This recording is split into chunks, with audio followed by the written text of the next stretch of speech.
And next we have Mr. Zach Holmes, 357 Moreland Road, Board of Education, one of our fellow elected officials. Good evening, Mr. Holmes. Nice to have you with us. Thanks, sir. Good evening, everyone. Good evening. I had a concern. I don't want to speak for any individual. And I tell you the concern that I had I've watched and I've done a little research. I'm a performance type person. I look at the performance, and I look at being fair and equitable in how we do things, but most of all being consistent. I see Chief Tommy Jones back there, fire department. He was able to be developed, grow, and become the fire chief. Local guy. I look at the other departments in the city. You have cultivated and allowed people that have stayed here, dedicated themselves. I see a lot of transit people drive in, work, drive out. But we got people here that live here. They've gone to school. They've made themselves qualified for upper level positions. I am one of those. I retired in 2010. I became the EMS director for Spalding County. So I know that process. I know how it can be done.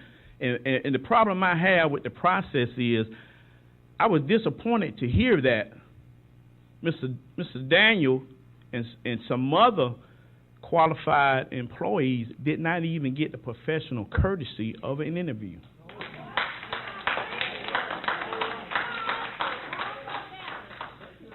We just hired a school board superintendent, and I'm not ashamed to tell anyone. He knows my feeling. I didn't vote for him because he didn't, first of all, meet the qualifications.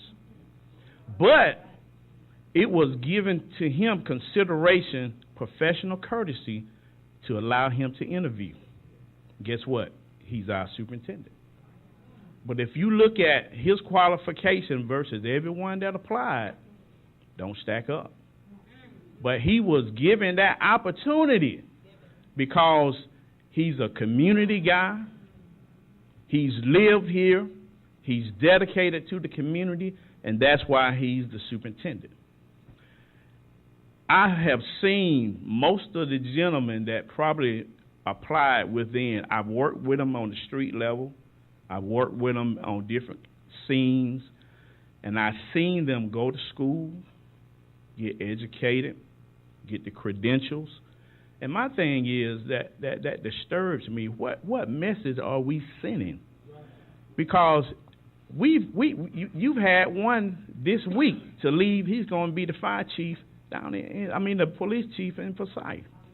You got one that's going to be the police chief in Thomaston.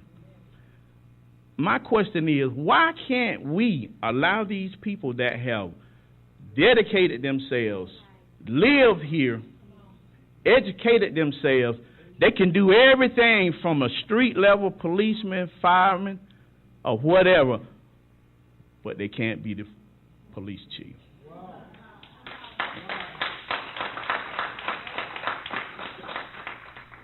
I'm really very disappointed. I love my city. I love my county. I had an opportunity to go elsewhere, but I came back here, and I've been a community activist ever since I've been back 1982. You all see me in various places. I love my city. Like I had conversation with Mr. Holberg. We love our city. But one thing I've noticed,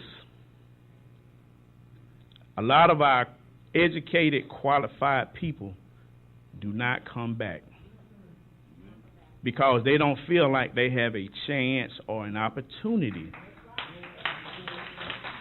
in this city.